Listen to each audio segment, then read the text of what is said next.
안녕하십니까, 김철입니다. 평안히 잘 지내고 계시는지요?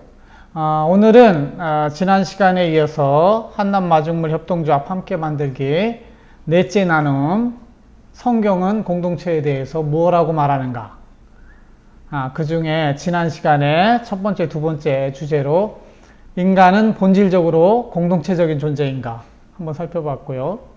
그 다음에 인간이 만든 기존 공동체의 한계는 무엇인가를 살펴보았습니다. 오늘은 그 세 번째 소주제로 성경적 공동체는 무엇인가, 비브리컬 커뮤니티에 대해서 한번 살펴보도록 하겠습니다.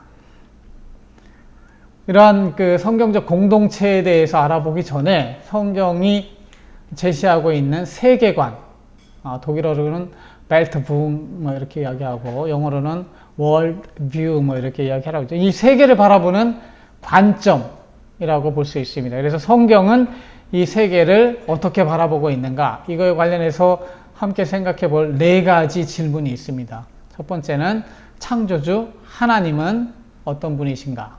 두 번째는 피조된 세계는 도대체 어떤 존재인가? 그리고 이 피조된 세계를 다스리라고 하나님이 만드신 인간은 어떤 존재인가?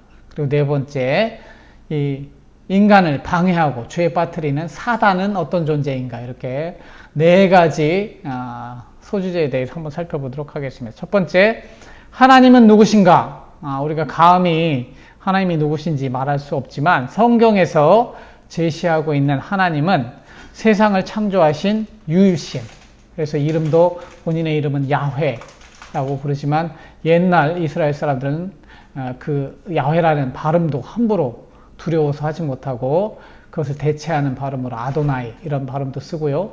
실제로 한 글자 한 글자 쓸 때마다 정말 손을 깨끗이 씻고 그리고 글을 썼다는 이야기도 있습니다. 그래서 하여튼 하나님은 세상을 창조하신 하나님이 실제하시고 만물을 다스리신다, 이런 부분이 있고요. 그리고 하나님의 그 속성은 사실은 우리가 하나님의 속성을 이렇게 논할 그런 자격이 없습니다. 왜냐하면 하나님은 창조주고 우리는 피조물이기 때문에. 그러나 하나님께서 보여주신, 계시하신 모습을 볼 때 하나님은 공동체적이다. 그래서 삼위일체로 함께 하시는 하나님, 그래서 트리니티라고 하죠. 그래서 이 공동체성을 지니고 계시고, 그 다음에 자존하시고 영원하시며 전지전능하시며 거룩하시고 사랑이 많으신, 그러나 이 모든 것을 통해서 하나님은 제한을 가할 수 없는 무한성을 가지신 하나님이시다. 그리고 이 성경의 맥락 속에서 그 하나님이 보여주신 그런 특성 중에 중요한 부분들은 창조주 하나님, 그리고 구원주 하나님, 그리고 심판주 하나님이라고 볼 수 있습니다. 하나님은 죄에 빠진 인간을 구하기 위해서 예수님을 이 땅에 보내주신 사랑의 하나님이시고, 또 이 땅에 살고 있는 사람과 모든 만물을 포함해서 심판하러 다시 오실 그런 공의와 거룩의 하나님이라고 볼 수 있습니다. 두 번째로, 하나님이 만드신 이 피조된 세계는 무엇인가? 이것에 대해서 성경은 이 세계는 하나님의 창조의 결과물이다. 그렇기 때문에 하나님이 선하시고 그 선함을 반영하고 있다. 그래서 하나님이 이 세상을 6일 동안 창조하셨는데 5일 동안 만물을 창조하시면서 끝에 하시는 말이 다 좋았더라. good, good, good 이렇게 말씀을 끝내세요. 그리고 마지막 날에 인간을 만드시고는 very good, very good 이렇게 표현하시는데, 그래서 이 만물에는 하나님의 선함이 반영되어 있다. 그리고 이 만물 속에는 하나님이 만드신 그 속성 때문에 질서가 내재되어 있다. 그리고 그 질서 안에 신성, 우리가 미스테리라고 생각할 수 있는, 정말로 이 온 우주로 뻗어나가도 우주 안에 있는 질서를 생각하면 정말 절대다가 계시는구나. 그리고 작은 것, 마이크로, 나노로 들어가도 그 안에 질서가 있는 것을 발견하게 되는데, 그래서 이거는 케이아스가 아니고 정말 질서가 있는 그러한 유니버스다. 그죠? 커질 때는 뭐 큰 우주라고 생각하지만 작은 우주로, 작은 것으로 들어가도 그런 세계가 있다고 볼 수 있겠습니다. 그렇지만 이런 하나님의 선함을 반영하고 있는 이 세계는 인간의 타락과 불순종으로 고통을 받고 있다.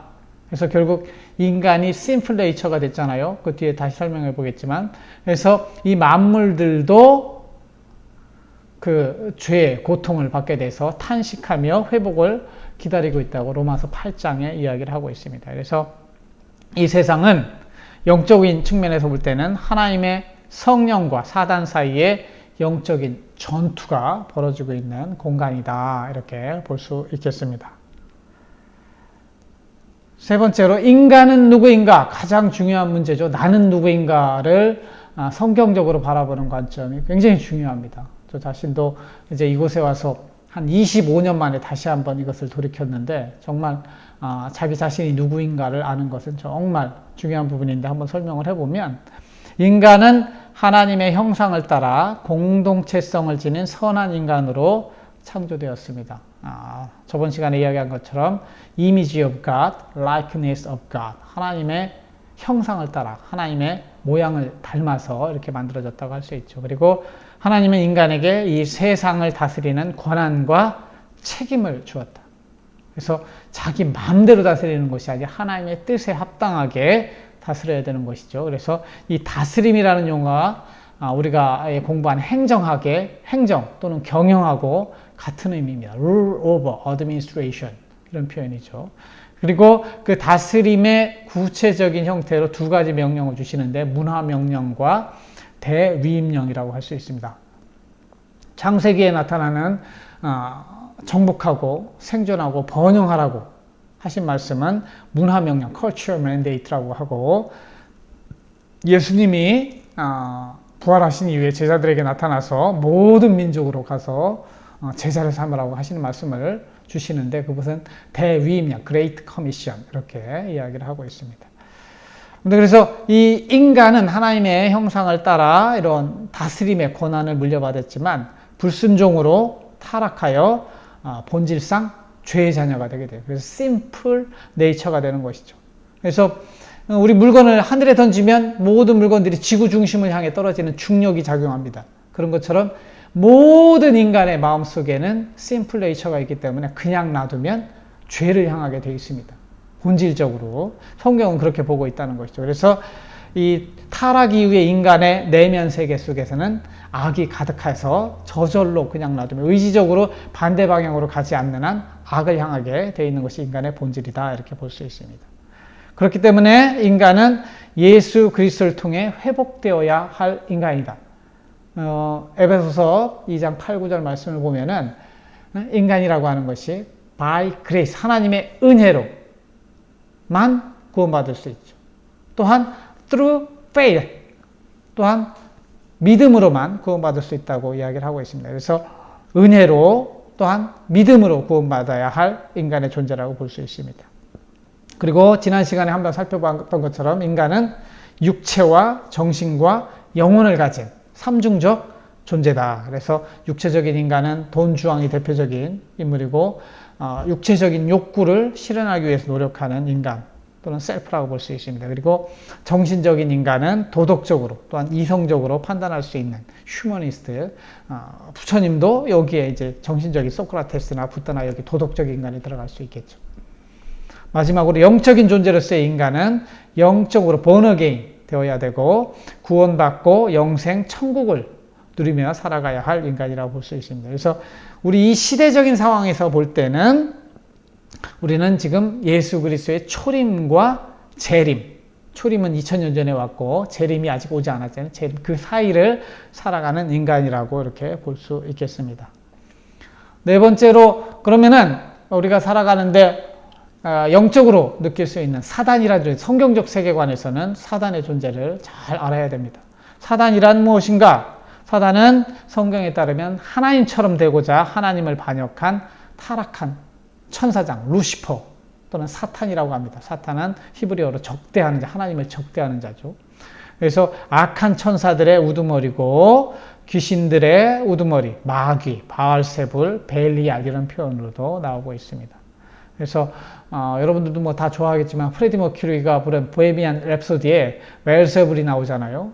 그것도 이제 프레디 머큐리 참 인간적으로는 좋아하지만 참 불쌍한 사람이다. 나중에 이제 인간 그 생도 에이즈에 걸려서 마감하지만 하여튼 그 노래 속에서도 잘 들어보면은 그게 사단적인 요소가 저는 있다고 이렇게 생각을 합니다. 아무튼 인간과 피조 세계를 하나님의 생각하는 방향과 반대로 이끄는 그런 실체가 있는데 그 실체가 사탄이다. 그래서 우리 마음속에는 이기심을 주고 탐욕을 주고 파괴, 전쟁을 일으키는, 그리고 성경 안에서 구체적인 존재로서의 사단은 에덴 동산에서 하와와 아담을 불순종으로 유혹했고, 광야에서, 신약에 보면은 광야에서 예수님을 시험했고, 지금 현세에서도 성경에 따르면 우는 사자와 같이 자신이 삼킬 자를 찾아다니고 있다고 이렇게 이야기를 하고 있습니다. 그래서 성경적 관점에서 보면은 사단은 하나님 다음으로 막강한 힘을 가진 존재고, 그래서 공중의 권세 잡은 자 이렇게 표현을 하고 있습니다. 그래서 악한 세상을 주관하는 자 이렇게 이야기합니다. 이 손에 잡혀서 히틀러나 이런 악한 인간들이 악행을 저지르는 것이죠. 그리고 하나님의 이렇게 강한 존재이지만 하나님의 주권 아래서는 제한적으로만 활동할 수 있는 존재다. 그래서 욥에 대해서 사단이 하나님과 이렇게 이야기해서 그 고난을 주는데, 또한 예수님도 고난, 다 하나님이 허용한 수준까지만 하는 것이죠.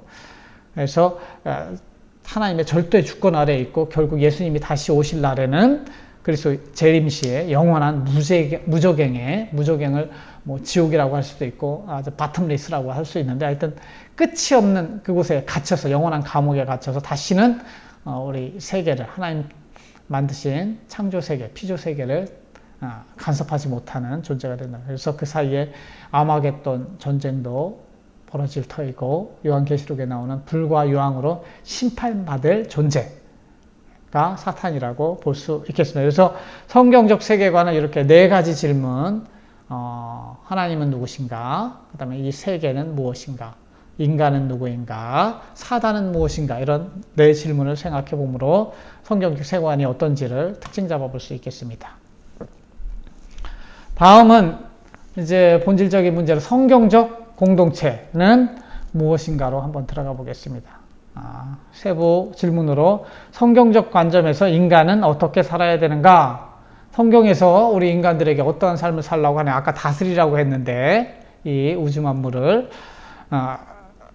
중요한 건 공동체를 강조하고 있다. 하나님의 공동체성을 가지고 태어났기 때문에 인간도 신약이든 구약이든 공동체성을 강조합니다. 실제 성경에 읽는 독자를 이렇게 볼 때 구약은 대부분 이스라엘 민족을 대상으로 하지 한 개인에 대해서 하시는 말씀이 그보다는 훨씬 더 많은 양이 이스라엘 민족을 향해서 하고 있고, 신약의 말씀도 하나님 나라 또는 지역 교회를 대상으로 하는 말씀들이 많이 있습니다. 그만큼 공동체성을 중요시하고 있다 볼 수 있고요. 그 다음에 성경에서 강조하고 있는 Kingdom of God, 하나님 나라의 백성으로서의 인간을 상정하고 있다는 거죠. 고독한 개인이기도 하지만 하나님 나라의 people, 공동체로서의 백성이 될 수 있는 거죠. 그래서 하나님 주신 땅 안에서 하나님이 주권을 가진 그 나라에서 살아가는 존재로 이렇게 파악을 하고 있습니다.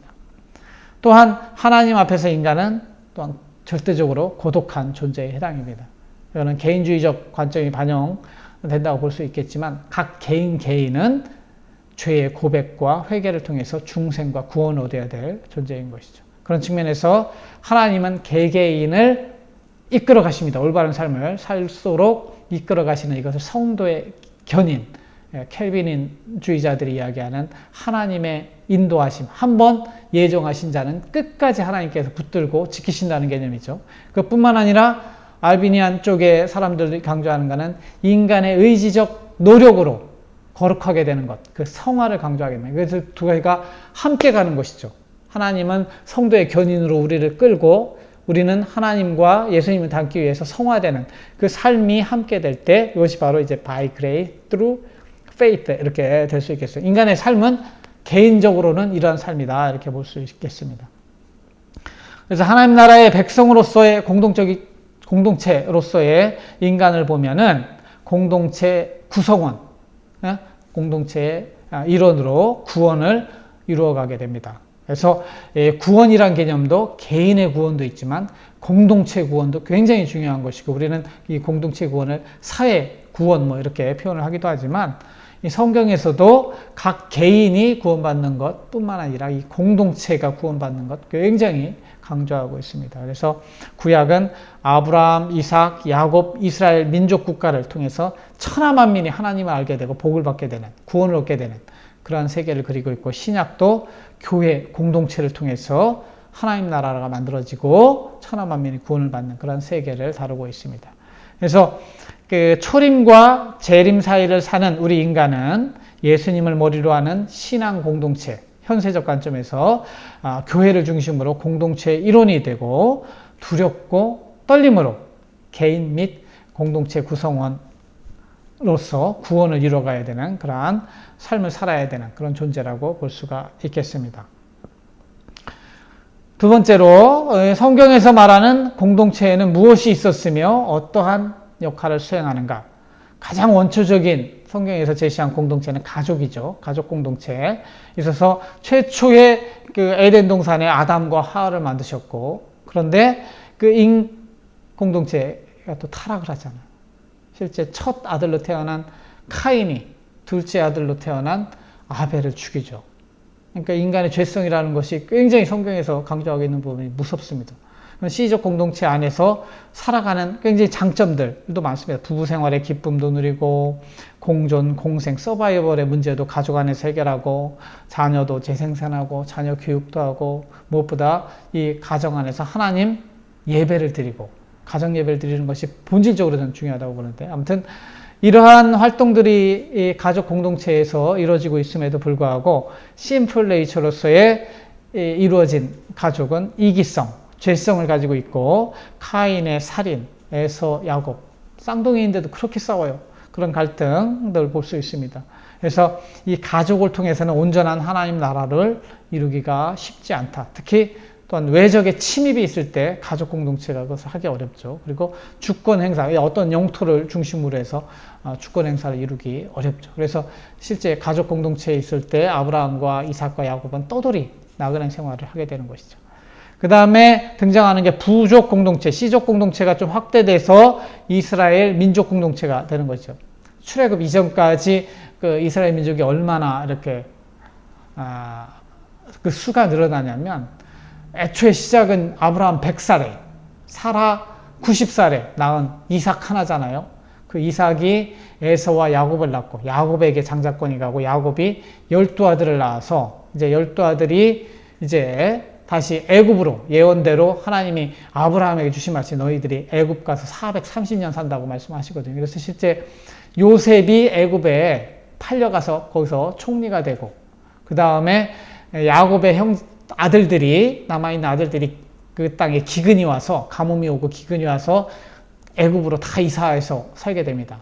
그래서 그때 야곱의 가족 남자 수가 70명이었어요. 70명. 70명이 애굽에서 400년 사는 동안 몇 명이 되느냐? 60만 명이 됩니다. 60만 명. 그러니까 아브라함에게 주신 이제 자손에 대한 약속이 이루어지는 것이죠. 아직 땅에 대한 약속은 이루어지지 않았지만, 그래서 이것이 성인 남자, 20세 이상의 성인 남자를 세는 것이기 때문에 전체 이스라엘 민족은 여자도 포함하고 아이들 이런 거 포함하면은 한 100만에서 200만으로 확대되었다고 볼 수 있습니다. 하여튼 그 200만이 되는, 그러니까 애굽에서의 고센 땅에서 살았던 이스라엘 민족 공동체는 하나님을 함께 섬기고 같은 조상을 가진 신앙 공동체였고, 함께 공생공존하고 거기서 살았다고 볼 수 있겠습니다. 그러나 그 이스라엘 민족은 애굽에 있을 때 법도 없었고, 그죠? 통제는 노예로서, 그러니까 요셉가 있을 때까지는 그 애굽 왕들이 잘 대해줬는데, 요셉을 알지 못하는 그런 이집트 왕이 나타나서 노예로 만들어 버리죠. 그래서 그 노예 생활을 해야 됐고, 영토도 없고 주권이 없는 상태에서 살다가 결국은 출애굽을 하게 됩니다. 모세를 하나님이 세우셔서 70명에서 시작한 이스라엘 민족이 거의 100만, 200만 명이 되어서 이 200만 명을 이끌고 모세가 출애굽을 하게 되죠. 그래서 그 시나이 반도를 통해서 이제 가나안 땅에 들어가게 되는데 그 역사는 출애굽기나 뭐 신명기, 민수기 보면 다 나옵니다. 그러나 참으로 슬픈 것은 한 열흘이면 갈 수 있는 그 거리를 40년 동안 하나님을 제대로 믿지 않았기 때문에 광야 생활을 하게 되는데 하여튼 그 광야 속에서 이스라엘 민족이 살아가는 모습은 왕이 없는 신정국가다. 그래서 모든 주권은 하나님께 있고, 그렇죠? 국가는 거죠. 국민은 이스라엘 백성이고 영토는 가나안 땅을 주셨지만 아직 땅을 차지하지 못한 상태고 법으로는 십계명과 율법이 있는 일종의 이제 정치와 신앙이 함께 어우러진 신정국가, 즉 재정일치 국가였다고 볼 수 있겠습니다. 그러나 그러한 국가에서도 경제적인 측면에서는 사유재산권을 인정하죠. 십계명에서도 도둑질하지 말라 이런 표현들이 나오잖아요. 그래서 사유재산권을 인정했고 그럼에도 땅에 대해서는 땅은 다 하나님 거라고 선언을 합니다.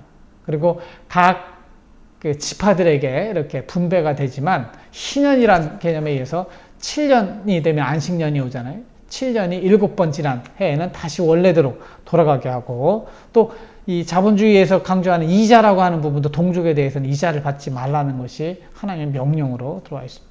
그 다음에 정치인은 분권화된 의사결정이 이루어지는 그래서 10부장, 100부장, 1000부장을 외워서 그 재판도 하게 하고 행정도 하게 하는 실질적으로는 이 위의 재정국가이들 제사장이 중요한 결정을 하고 하나님께 물어보지만 많은 일들은 밑으로부터 내려온 셀프 가버넌스가 이루어지는 그러한 사회였다 볼 수 있겠습니다. 그리고 사회복지에 대해서는 성경에서 고아와 가부와 또 이방인, 외국인에 대해서 굉장히 잘하라는 표현들이 많이 나옵니다. 성경은 굉장히 공정하고 평등한 그러한 부분의 기본적인 삶의 생활 수준에 사회복지를 강조하고 있다. 반면에 이제 왕이 있는 민족 국가로 가나안 정복 이후에 변화하게 되는데 가나안 정복 이후 주변의 나라들하고 많이 싸워야 되는데 다른 나라들은 왕이 있는데 우리는 왕이 없다 이거죠. 그래서 백성들이 사사기 이후에 왕을 요구하게 되고 최초의 왕으로 사울이 임명됩니다. 그래서 이제부터는 왕과 이제 제사장이 분리되는 재정 분리가 이루어지게 되는 것이죠. 반면에 그 이스라엘은 하나님이 예언한 대로 이 악한 왕의 통치에 의해서 백성들이 고통을 합니다. 물론 선한 왕도 있었지만 대부분의 이스라엘 왕들은 악한 왕이었어요.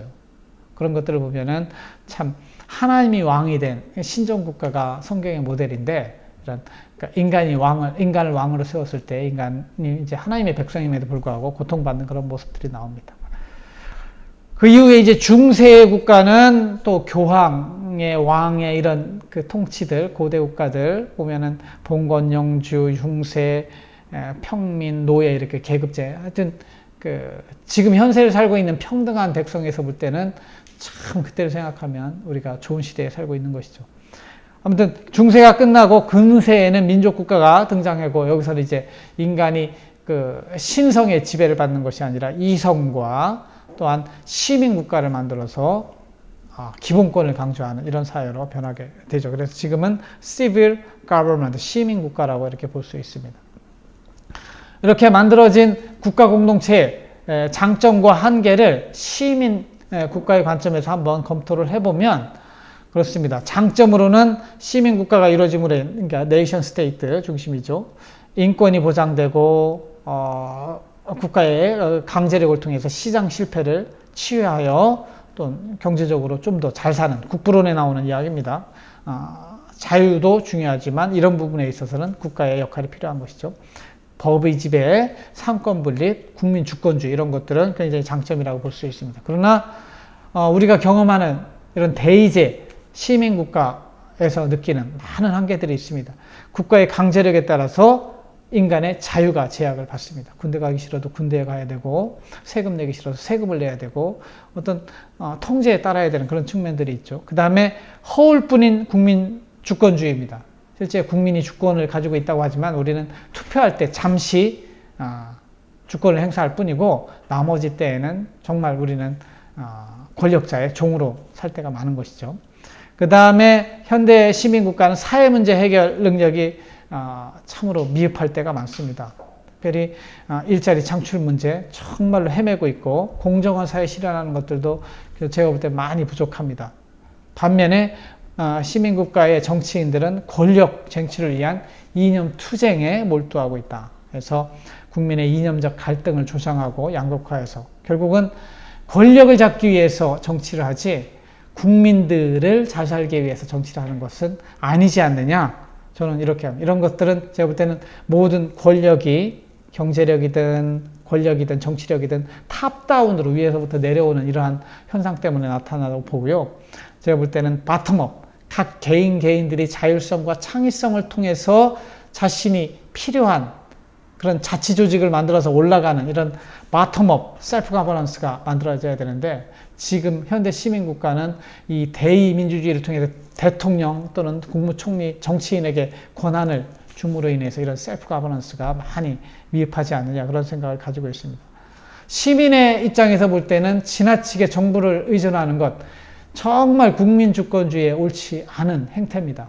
참으로 시민 교육이 많이 필요하다는 생각을 하는데 하여튼 모든 문제에 대해서 언론이 정부 탓을 합니다. 이혼의 문제도 정부 탓을 합니다. 물론 사회적인 요인, 정부가 잘못한 것 때문에 그렇게 이혼이 발생하고 사회적인 문제가 된다면 그건 물론 정부가 개입해야 되죠. 그러나 많은 부분들은 개인이 해결해야 될 문제까지 정부에게 모든 책임을 맡기는 것 굉장히 주체적인 인간으로서는 올바르지 못한 그러한 행태라고 저는 생각을 하고 있습니다. 그래서 이제 정치 이야기가 나와서 뭐 다른 때에도 이야기할 기회가 있겠지만 제가 생각하는 것들 정치 이념의 좌표, 평면을 중심으로 한번 설명을 해보면 제가 볼 때는 진보, 보수 뭐 이런 막연한 개념으로 이렇게 설명하는 것보다는 저는 그 지향하는 가치, 구체적인 가치가 무엇이냐를 중심으로 자유주의, 평등주의 또는 공동체주의 이런 개념이 저는 필요하다고 봅니다. 그래서 제가 이렇게 다루는 스펙트럼은 세로축에 개인 중심이냐 집단 중심이냐, 가로축에는 X축에는 평등지향이냐 자유지향이냐 이렇게 해서 개인 중심이고 자유를 지향하는 정치 철학을 가진 사람들은 자유주의다. 그리고 여기서 강조하는 자유는 소극적 자유다. 남의 침해로부터 나를 보호해줘야. 국가의 역할은 여기 보호자적 정부에 있다고 이렇게 강조를 하는 것이죠. 그 다음에 집단을 지향하면서 자유를 지향하는, 저는 기본적으로 이 공동체주의, 제가 이야기하는 여기도 소극적 자유 중심입니다. 그러나 공동체를 강조하는 것이죠. 반면에 이 평등을 지향하면서 집단을 지향하는 이런 부분들이 평등주의라. 즉 여기서는 자유 측면을 무시하는 것, 여기도 자유를 강조하는데 인간을 평등하게 국가가 만들어야 자유를 실현할 수 있다. 그래서 이 적극적 자유라는 표현을 쓰는데 하여튼 그런 부분. 그래서 미국에서도 뭐 리버테리안 그 개념이 굉장히 복잡하고 다양합니다. 그래서 구체적인 것까지 알아봐야 리버럴이 무슨 의미인지, 리버테리안이 무슨 의미인지 알게 되는데, 근데 이거를 볼 때는 하여튼 평등주의, 자유주의, 공동체주의가 이렇게 나올 수 있다고 보고요. 이것을 이제 X축은 그대로 두고 변화라는 관점에서 변화를 선호하느냐 변화를 거부하느냐의 관점에서 자유를 지향하되 변화를 선호하는 이런 사람들은 보수다. 보수 중에서 온건 보수 또는 변화를 선호하기 때문에 개혁적 보수라고 이렇게. 한국에는 이런 보수가 없습니다. 제가 볼 때는 다 어떤 보수냐 밑에 있는 수구적 보수입니다. 그러니까 변화를 거부하는 가운데 기득권을 지키려고 그 자유를 강조하되 이런 수구적 보수라고 할 수 있고, 이 왼쪽으로 가서 변화를 선호하면서 평등을 지향하는 사람들, 이런 사람들이 진보라고 할 수 있고, 변화를 선호하기 때문에 개혁적 진보 이렇게 부를 수도 있겠습니다. 반면에 평등은 지향하는데 변화를 좀 거부하는 이런 사람들도 있습니다. 오히려 이런 사람들은 진보라고 하지만 기득권 진보가 아니냐. 저는 이 기득권 진보와 수구적 보수 사이에 지금 민주당이 있다고 봅니다. 제가 볼 때는 사실상 민주당도 진보라고 볼 수 없고 사실상 보수인데 수구적 보수보다 약간 이쪽으로 가 있지 않느냐 그런 생각을 하고 있습니다. 그래서 이 보수주의, 진보주의 뭐 이렇게 이야기할 때 제가 볼 때는 구체적인 정책의 관점에서 볼 때는 보수주의는 권력 간 인간 간이 이기적 인간은 이기적 또는 중립적 인간으로 보고 권력의 부패 가능성을 굉장히 염려하고 최소한의 정부를 강조합니다. 경제적인 측면에서는 자유를 강조하죠. 시장 자유주의를 강조하고 정부는 간섭하지 말고 심판의 공정거래위원회 역할만 해라 이렇게 이야기하죠. 반면 사회 부분에 있어서는 질서를 좀 지켜달라. 정부가 적극적으로 나서서 동성애, 생명윤리 이런 부분에 있어서 질서를 확립해달라. 특히 이제 기존 질서를 좀 강조하는 측면이 반영이 되죠. 이런 보수주의 정책 지향의 한계는 부익부, 빈익빈 문제에 대해서 소극적이고 기득권층을 보호하고 사회 정의 실현에 소극적이라는 다 아는 말씀입니다. 그 다음에 진보주의는 정책 지향적 측면에서 기본적으로 인간 간 권력 간이 이타적 인간으로서의 가능성을 강조합니다. 그래서 이타적 인간이 만든 정부도 굉장히 좋게 보는 측면이 있죠. 권력의 순기능을 강조하고 적극적인 역할을 강조하게 됩니다. 경제적인 측면에서는 정부가 적극적으로 개입해서 이러려면 세율도 인상해야 되고 산업보호주의도 해야 되고 실제 이제 국민들이 필요한 것을 공공화시키자.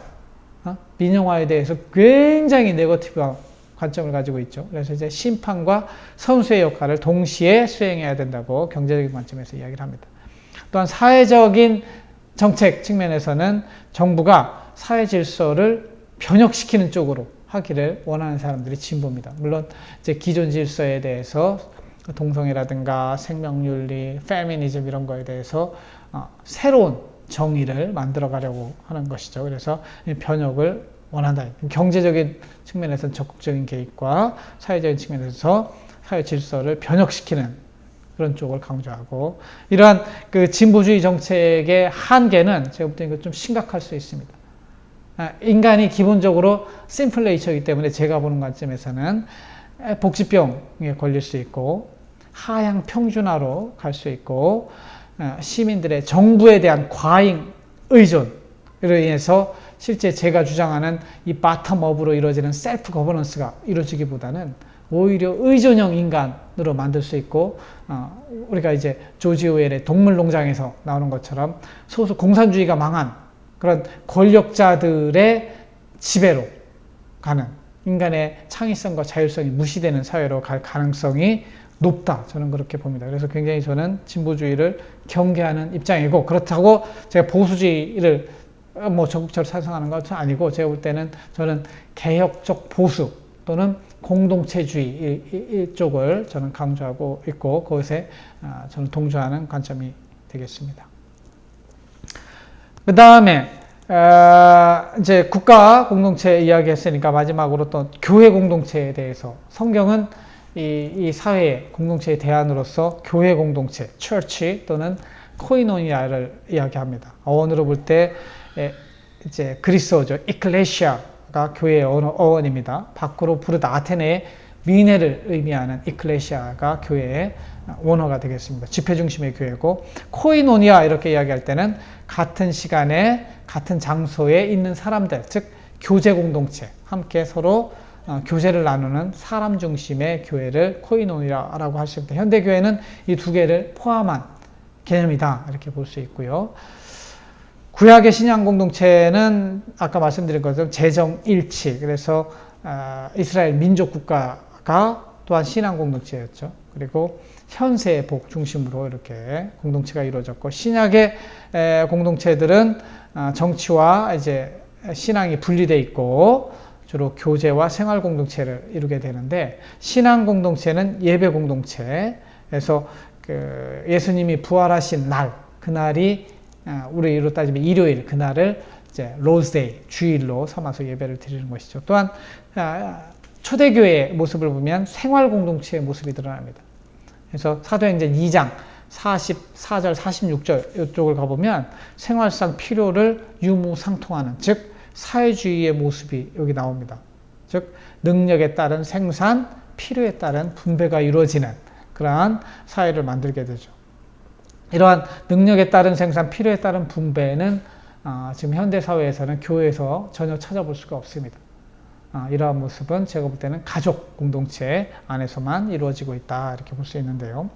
아무튼 이 구약과 신약의 공동체를 넘어서 중세 고대 중세 교회는 권력화되었고 점점 생활 공동체성을 상실하고, 그래서 이제 15세기에 종교개혁과 함께 개신교가 탄생하고, 막스 베버가 분석하는 것처럼 프로테스탄티즘과 자본주의 정신이라고 하는 게 결합돼서 이 현대의 어떤 경제 자본주의를 발전시키는 역할을 하죠. 그러나 또 그 사이에서 교회의 본질적인 속성인 생활 공동체, 이런 부분들, 초대교회의 모습은 다 잃어가고 개인주의적이고 사유재산을 강조하는 이런 쪽으로 지나친 집중되어 있는, 편향되어 있는 그런 공동체의 모습이라고 저는 보고 있습니다. 그래서 현대의 교회는 생활 공동체성을 지속적으로 상실하고 있고, 신앙과 생활이 분리되는 이원론적 그러한 공동체가 되고 있고, 목사가 과거 종교개혁 시절에 신부, 비판받았던 신부들처럼 권위를 내세우는 그런 또는 비즈니스맨으로 변한 이런 왜곡된 모습으로 나타나고 있고요. 그래서 실제 현대에 사는 신앙인들은 신앙은 교회에서, 경제생활은 가정 단위에서 이렇게 책임지는 그러한 특징이 나타나고 있지 않느냐, 이렇게 판단을 할 수 있겠습니다. 여기까지 이제 교회 공동체에 대해서 살펴보았고요. 그러면 지금 뭐 다양한 또 다른 공동체들이 있는데, 다른 공동체에 대해서는 성경은 뭐라고 말하는가? 그래서 성경은 사실은 2000년 전에 다 쓰여진 그런 책들이기 때문에 그 속에 등장하지 않는 그런 공동체들도 있거든요. 그래서 우리가 논의하고 있는 협동조합도 성경에는 전혀 나오지 않습니다. 그러나 이제 성경적 정신에 따르면 합당한 공동체라고 저는 보는 것이죠. 그래서 제가 볼 때 인간은 하나님이 자율적이고 창조적인 존재로 창조를 하셨기 때문에 인간이 그런 새로운 공동체를 만드는 것은 굉장히 자연스러운 것이다. 왜냐하면 우리 인간 안에 창조성과 자율성을 주셨기 때문에.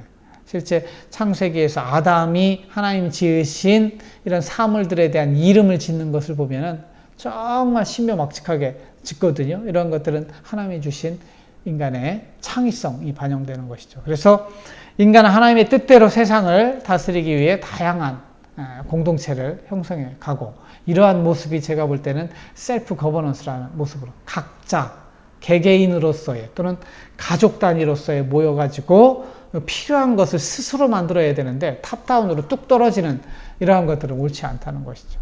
아무튼 이러한 존재이기도 하지만 자율성과 창조성을 가지고 있다는 부분이 죄에 물들게 되면은 하나님의 뜻을 거역하는 방향으로도 공동체를 형성할 수 있게, 범죄 조직, 인간이 다 얼마나 창의적으로 만드는지 모릅니다. 그렇죠? 성적인 문제, 이런 범죄 조직들, 이런 거 요즘 인터넷에 나오고 있잖아요. 이런 것들도 가능하다. 그래서 이 성경에 직접적으로 나타나지는 않지만 성경적으로 해석할 수 있는 다양한 공동체 조직들이 있는데, 경제 부분에서는 주식회사들, 뭐 유한회사, 한명회사, 뭐 다양한 회사의 형태가 있지만, 하여튼 그런 회사의 형태, 경제적인 조직으로서 인간이 자율적으로 만들어낸 조직이라고 볼 수 있습니다. 그 다음에 협동조합, 우리가 이야기하는 지금 한남 마중물 협동조합 함께 만들기를 하고 있는 이 협동조합도 결국 하나님의 자율성과 창조성을 통해서 경제생활을 좀 하나님 뜻에 맞게 하기에 적합한 공동체 조직이 아니냐. 우리 민족 고유의 두레와 향약도 굉장히 좋은, 성경적 관점에서 볼 때 훌륭한 공동체 조직이라고 볼 수 있겠습니다. 그리고 성경에 나오지는 않지만 시민운동 조직으로서의 NPO, NGO 등의 시민단체가 있는데, 이러한 것들도 제가 볼 때는 이렇게 이게 밑바닥에서 올라가는 그런 부분들이 돼야 되는데, 다음 시간에 좀 비판적인 관점에서 한번 살펴보도록 하겠습니다. 그 공간 중심으로 볼 때는 마을 공동체도 있고 지역 공동체도 있고 뭐 이렇게 다양한 형태로 부르는 게 있습니다. 그리고 그런 것들을 다 공동체라고 할 수 있고, 선호 또는 취미 중심의 공동체로서 동호회, 다양한 동호회들이 있잖아요. 이런 것들도 인간이 스스로 이 땅 안에서 생존하고 좀 더 번영하고 이렇게 하기 위해서 만들어가는 그러한 조직으로서의 다양한 공동체들이 있다. 그리고 이것을 뭐 성경적이다 아니다 이런 것들은 성경적 관점에서 한번 다시 해석해 볼 필요가 있다고 생각이 됩니다.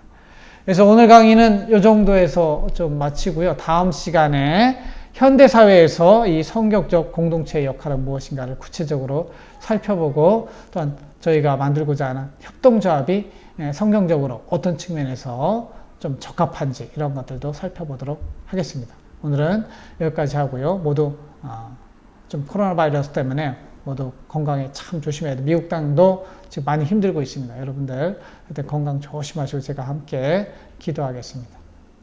들어주셔서 감사합니다. 다음 시간에 또 뵙도록 하겠습니다. 감사합니다.